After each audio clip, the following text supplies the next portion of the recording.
పల్లవిని అరెస్ట్ చేయించిన కమల్ షాక్లో అవని. అసలు పల్లవిని కమల్ ఎందుకు అరెస్ట్ చేయించాడు, ఏం జరిగింది అనేది ఈ వీడియోలో తెలుసుకుందాం. వీడియో నచ్చితే తప్పకుండా లైక్ చేయండి. జైలు నుంచి వచ్చిన మీనాక్షిని తిడుతూ ఉంటుంది అవని. మా అమ్మని చంపిన వాళ్ళని ఎవ్వరిని కూడా నేను వదిలిపెట్టను. జైలు నుంచి వచ్చేసావని సంబరపడుకో. తర్వాత నీకు నేను చుక్కలు చూపిస్తాను. నువ్వు ఎలాగ తప్పించుకున్నావో నాకు బాగా తెలుసు. కానీ ఈసారి మాత్రం నా నుంచి తప్పించుకోలేవని వార్నింగ్ ఇస్తుంది. అప్పుడే కమల్ ఇదంతా విని, అసలు పల్లవి వార్నింగ్ ఇస్తుందంటే తప్పించుకున్నావు, ఇప్పుడు తప్పించుకోలేవంటుంది. సుబ్బారావు వాళ్ళని కిడ్నాప్ చేసి కోర్టుకి వచ్చి సాక్ష్యం చెప్పకుండా తనే బంధించిందని నాకు అనుమానం వస్తుంది. ఖచ్చితంగా పల్లవి ఇదంతా చేసి ఉంటుంది. అయినా ఇప్పుడు నేనెందుకు ఇలా ఆలోచించడం? అవని వదిన్ని అడిగితే కరెక్ట్ అయిన సమాధానం వస్తుంది.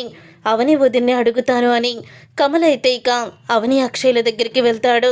అలా వెళ్ళిన తర్వాత అక్షయ్ అవని ఇద్దరూ కూడా మాట్లాడుకుంటూ ఉంటారు. ఇంతలో అక్కడికి వెళ్ళిన కమల్ అడుగుతూ ఉంటాడు అవనిని, సుబ్బారావు వాళ్ళని కిడ్నాప్ చేసింది పల్లవియే కదా వదినా అని అడుగుతాడు. ఆ మాట విని అవని అక్షయ్ ఇద్దరు కూడా షాక్ అయిపోతూ, ఏం మాట్లాడుతున్నావురా, అసలు పల్లవి కిడ్నాప్ చేయడం ఏంటి, అలాంటిదేమీ లేదులే, నువ్వు వేరేలాగా ఆలోచించొద్దు అని చెప్తూ ఉంటాడు అక్షయ్. లేదన్నయ్య, నాకు పల్లవి మీద అనుమానంగా ఉంది. మీకు నిజం తెలుసు, కానీ నా దగ్గర నిజాన్ని దాచిపెడుతున్నారు. నిజం చెప్పండి, సుబ్బారావు వాళ్ళని కిడ్నాప్ చేసింది పల్లవియే కదా అని అడుగుతాడు కమల్. అప్పుడు ఇక కన్నయ్య ఇంకా వదిలేసే దాని గురించి, అయిపోయిందేదో అయిపోయింది. మా అమ్మ కూడా నిర్దోషిగా బయటికి వచ్చేసింది. అంతా కూడా మంచే జరిగింది. మరి అలాంటప్పుడు ఇంకా ఎందుకు మనకి గొడవలు, వదిలేసాయి అని చెప్తూ ఉంటుంది. అప్పుడే అవని, లేదొదినా, మీరు నేను బాధపడతారని, లేకపోతే మళ్ళీ నేను పల్లవితో గొడవ పెట్టుకొని మేమిద్దరం విడిపోతామేమో అని నువ్వు ఆలోచిస్తున్నావని నాకు అర్థమైంది. కానీ నిజం చెప్పొదినా అని అడుగుతూ ఉంటాడు. అప్పుడే ఇక కమల్ అలా అడిగేసరికి అంటూ ఉంటుంది అవని, అవును కన్నయ్య, నిజమే, పల్లవియే వాళ్ళని కిడ్నాప్ చేసింది. మా అమ్మకి కోర్టులో సాక్ష్యం చెప్పడానికి వాళ్ళు రాకపోతే మా అమ్మే చంపిందని, మా అమ్మకి జైలు శిక్ష పడుతుందని పల్లవి నాటకం ఆడింది అని చెప్పడంతో అప్పుడే మరి అంత ద్వేషం పెంచుకున్నది ఆ రోజు బ్లడ్ ఇవ్వడానికి ఎందుకొచ్చింది వదినా అని అడుగుతూ ఉంటాడు కమల్. ఆ రోజు కూడా ఒక సంఘటన జరిగిందిరా అని అక్షయ్ అనంగానే, ఏవండి వదిలేసేయండి, ఇంకా ఎందుకు, పల్లవి గురించి తెలిసిందే కదా, ఏదో చిన్న తప్పు చేసిందంతే అని అవని అంటుంది. వదిన, ప్రతిసారి పల్లవి చేసిన పనులన్నీ కూడా నాతో చెప్పకుండా దాచిపెట్టి నేనెక్కడ బాధపడతానో, మేమిద్దరం విడిపోతామేమో అని మీరు భయపడుతూ తను చేసిన కుట్రలు కుతంత్రాలు అన్నీ నా దగ్గర దాచిపెట్టుకుంటూ వచ్చారు. కానీ తనకి అదే బలమైపోయింది. తనేం చేసినా అడిగేవాళ్ళు లేరు, తనని నిలదీసేవాళ్ళు లేరు. తను తప్పుల మీద తప్పులు చేయడానికి మీరే తనకి సులభమైన మార్గాన్ని ఇచ్చారు. తను చేసిన తప్పుని నిలదీసి అక్కడే ఆపితే ఖచ్చితంగా తను మారిపోయేది. తను ఈరోజు ఇలా ప్రవర్తించడానికి కారణం మీరే అవుతారు అని చెప్తూ ఉంటాడు కమల్. అప్పుడు ఇక ఆ మాట విని, నువ్వు చెప్పింది కూడా కరెక్టేరా, తను చేసిన తప్పుల్ని అన్నిటినీ కూడా కప్పిపుచ్చి మీ ఇద్దరు గొడవ పడతారని ఆలోచించి మీ ఇద్దరి మధ్య గొడవ జరుగుతుందేమోని నేను చాలా కూడా దాచిపెట్టాను. కానీ ఇప్పుడు దాచిపెట్టను, నిజాన్ని బయట పెడతాను అని చెప్తూ ఉంటాడు అక్షయ్. ఇక అక్షయ్ చెప్పిన మాటలకి అప్పుడే ఇక అంటూ ఉంటుంది అవని, ఏవండి అని అనంగాల్ని, నువ్వు మాత్రం ఆపేవంటే నా మీద ఒట్టే వదినా, నువ్వు చెప్పన్నయ్యా అని కమల అనడంతో అప్పుడే అక్షయ్, ఆ రోజు తను బ్లడ్ ఇవ్వడానికి భరత్ ముందు నటిస్తూ వచ్చి బ్లడ్ ఇచ్చింది. కానీ ఆ రోజు ల్యాబ్లో ఆ బ్లడ్ ఇచ్చిన బ్లడ్ ప్యాకెట్లను మార్చేసింది. బ్లడ్ ప్యాకెట్లు మార్చేసి ఆపరేషన్ చేసేటప్పుడే అత్తయ్యని చంపడానికి పల్లవి ప్లాన్ చేసింది. కానీ పల్లవి గురించి తెలిసిన మీ వదిన తనని ఫాలో అవుతూ ఉండడంతో ఈ విషయం తెలుసుకొని తను బ్లడ్ ప్యాకెట్లు మార్చేశాక కరెక్ట్ ప్లేస్లో ఆ బ్లడ్ ప్యాకెట్లను పెట్టింది మీ వదిన. దాంతో అత్తయ్య బ్రతికారు. అదే అవని ఆ రోజు చూడకపోతే అత్తయ్య చనిపోయేవాళ్ళు అని అక్షయ్ అయితే నిజాన్ని బయట పెడతారు. కేవలం భరత్ని తన దగ్గర ఉంచుకొని తను మంచిదానిలాగా భరత్ ముందు నటిస్తూ మనల్ని భరత్ ద్వేషించేలా చెయ్యాలని అనుకుంది. మళ్ళీ ఇప్పుడు తను బ్లడ్ ఇవ్వకపోతే భరత్ తనని అపార్థం చేసుకుంటాడని అనుకొని తను ఇంతకి తెగించింది. భరత్ ముందు బ్లడ్ ఇచ్చి కాపాడినట్టు నటించి తరువాత అత్తయ్యని చంపాలని చూసింది.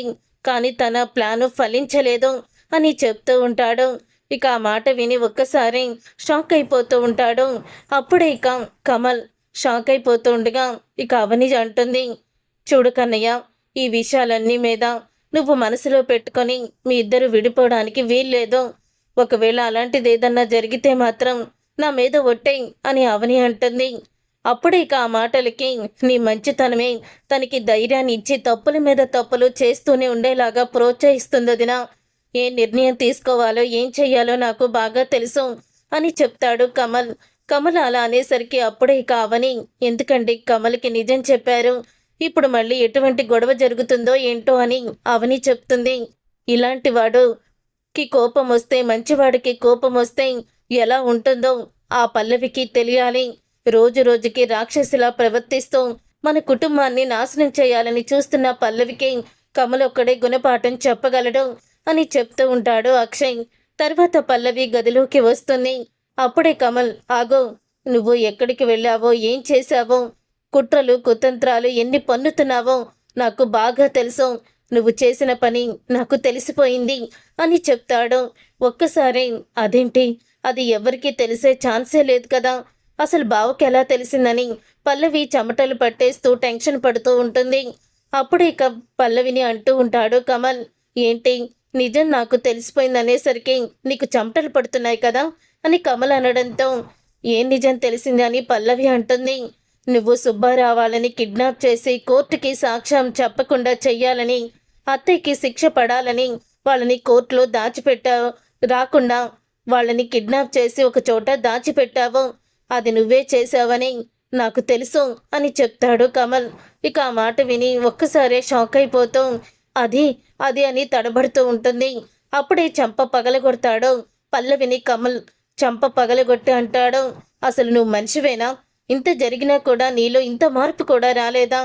నీ తల్లి చనిపోయి నువ్వెంత బాధపడుతున్నావో, మరి మా వదిన కూడా తన తల్లి దూరం అయితే అంతే బాధపడుతుంది కదా, ఆ మాత్రం అర్థం చేసుకోలేవా? నీకే ఎమోషనల్స్ ఉన్నాయా అని అడుగుతూ ఉంటే, మా మమ్మీని చావడానికి కారణమైన వాళ్ళని నేనెలా వదిలిపెడతాను అని పల్లవి కూడా గట్టిగానే సమాధానం చెప్తుంది.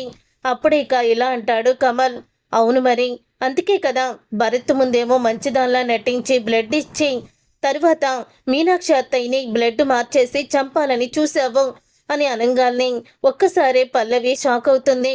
అసలు నీలాంటి భార్యని ఆ భగవంతుడు నాకెందుకు ఇచ్చాడో, నేను ఆయనకే ద్రోహం చేశానని నీలాంటి మనుషులు చంపే క్రిమినల్ బ్రెయిన్ ఉన్న భార్యని నాకు ఇచ్చాడు అంటూ నిలదీస్తూ ఉంటాడు కమల్. కమల్ అలా నిలదీయడంతో అప్పుడే, బావా నన్ను అర్థం చేసుకో, కావాలని అవని నిన్ను రెచ్చగొట్టి నా మీదకి పంపింది అని పల్లవి అనేసరికి పల్లవి చంప పగలగొట్టి, వదిన ఇప్పటికీ కూడా నిజాన్ని బయట పెట్టకూడదని అనుకుంది.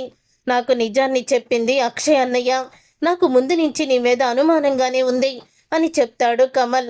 అది కాదు బావా, నేను చెప్పేది వినో, నువ్వు కూడా నాకు సపోర్టుగా లేకపోతే ఎలాగా? నువ్వు సపోర్టుగా ఉంటే నేను ఎంతటి విజయాలైనా సాధిస్తాను, అది అర్థం చేసుకోకుండా ఏవేవో మాట్లాడతావేంటి అని పల్లవి అనడంతో, నువ్వు మాట దాటేయాలని అనుకోవద్దు, కానీ నువ్వు చేసిన పాపాలకి సరైన రోజు ఖచ్చితంగా శిక్ష పడుతుంది, భగవంతుడు ఖచ్చితంగా నిన్ను శిక్షిస్తాడు అని కమల్ అయితే చెప్తాడు. ఇప్పుడు కూడా నిన్ను జైల్లో పెట్టించేవాణ్ణి, కానీ మా వదిన మీ ఇద్దరు గొడవ పెట్టుకోకూడదు, సంతోషంగా ఉండాలని కోరుకుంది, అందుకని ఇక నీ మీద నేను ఎటువంటి పోలీస్ కేసు పెట్టకుండా ఆగుతున్నాను. కోర్టుకి సాక్షులు లేకుండా రాకుండా చేసి వాళ్ళని కిడ్నాప్ చేసి కేసు తారుమారు అయ్యి ఒక నిర్దోషిని దోషిలాగా చూపించి శిక్ష పడేలా చేసినందుకు నీకు కోర్టు సెక్షన్ల కింద ఖచ్చితంగా నిన్ను అరెస్ట్ చేసి జైల్లో పెట్టేవాళ్ళు అని చెప్తూ ఉంటాడు కమల్. కానీ మా వదిన ఆగిపోమందని నేను ఆగిపోయాను, అంతే తప్ప నీ మీద ప్రేమతో కాదు. అసలు నీలాంటి భార్య నాకు దొరికినందుకు నాకు నేనే శిక్ష వేసుకోవాలి. ఆ భగవంతుడు నేను చేసిన పాపం ఏంటో తెలియదు, కానీ నీలాంటి భార్యని ఎందుకు ఇచ్చాడో అని బాధపడుతూ ఉంటాడు కమల్. అప్పుడే పల్లవి, అవని కమల్కి నిజాలన్నీ కూడా చెప్పి నా మీదకి ఉసిగొలిపి మా ఇద్దరిని దూరం చేయాలని చూస్తున్నావు కదా, చెప్తాను, నీ సంగతి చెప్తాను అని పల్లవి మనసులో అనుకుంటూ ఉంటుంది. తర్వాత సుబ్బారావు దగ్గరికి కమల్ అయితే వెళ్తాడు.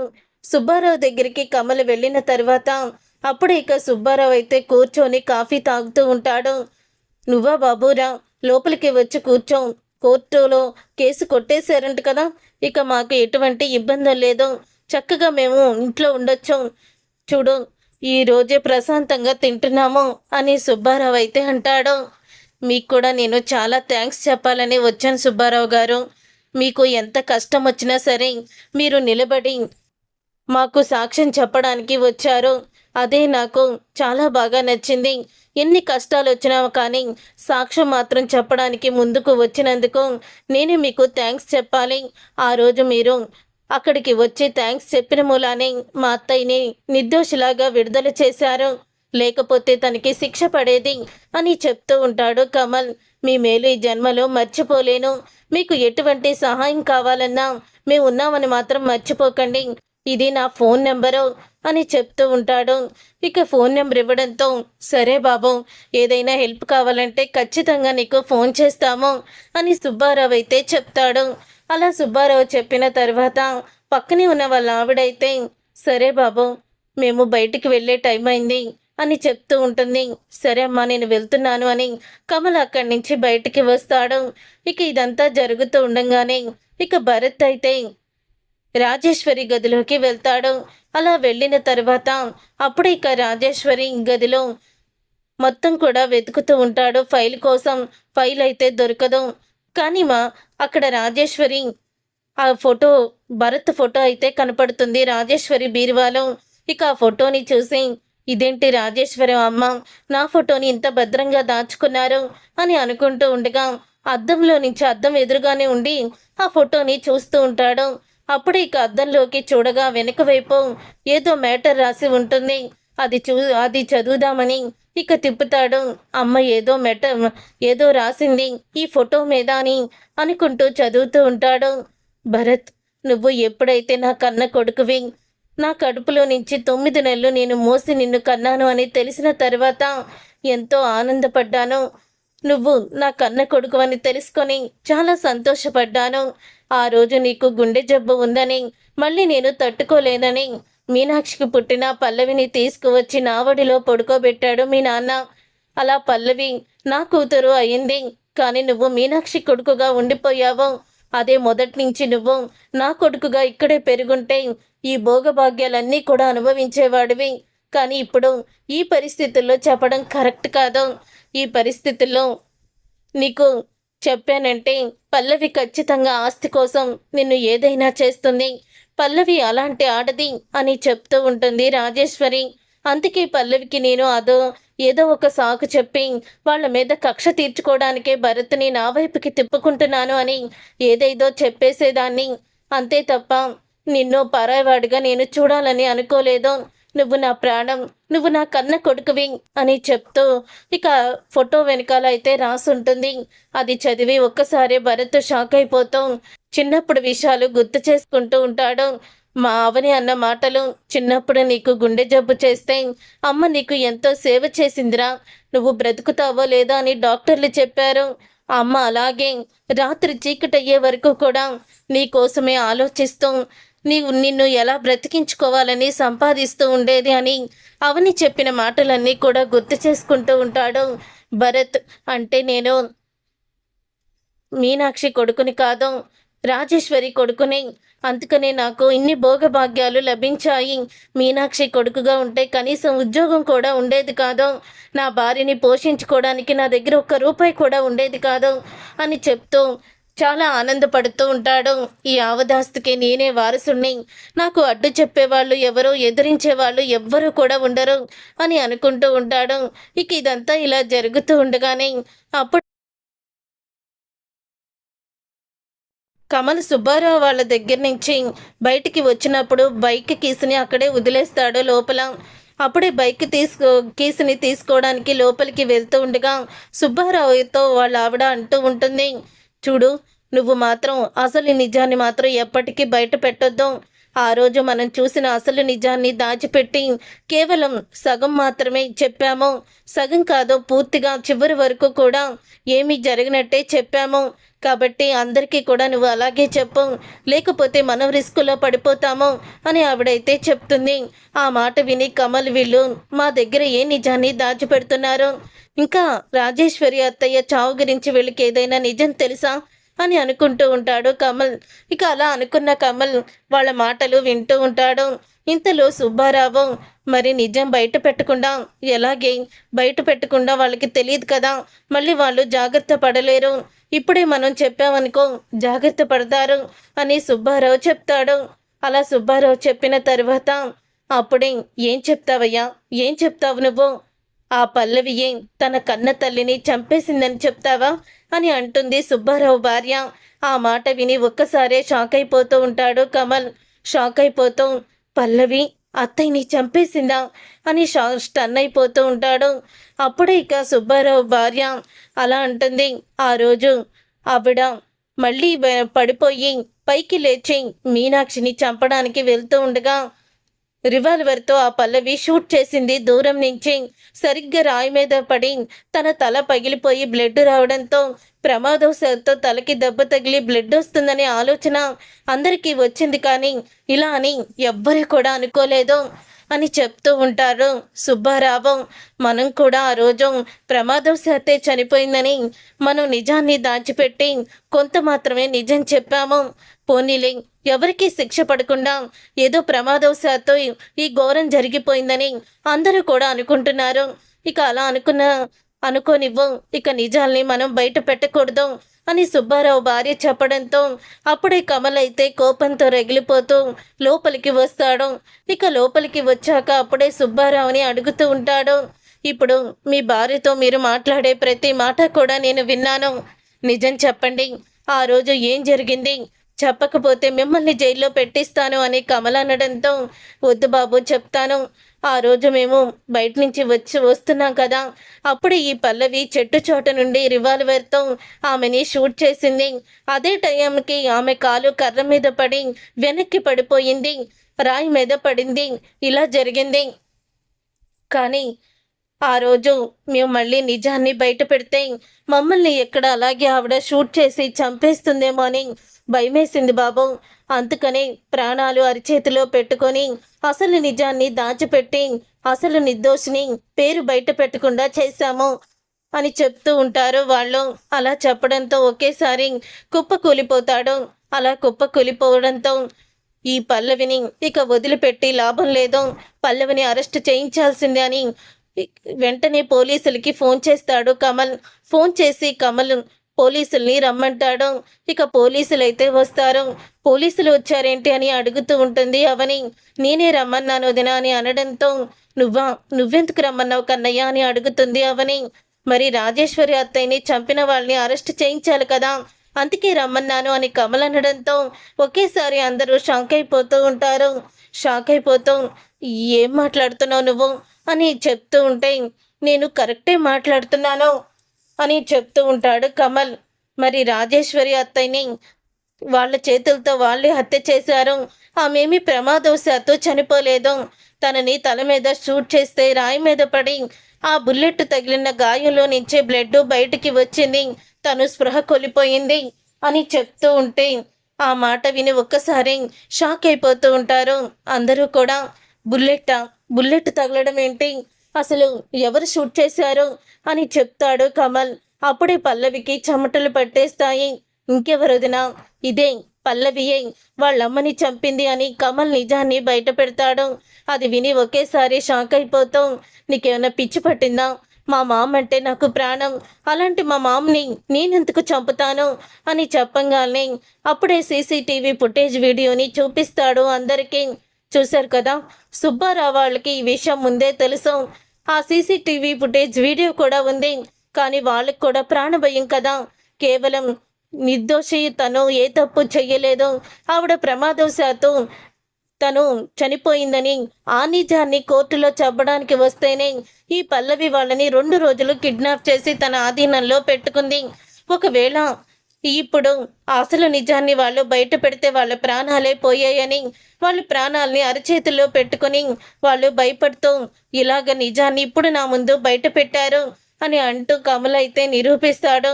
అప్పుడే ఆ మాట విని అవని పల్లవి చంప పగలగొడుతుంది.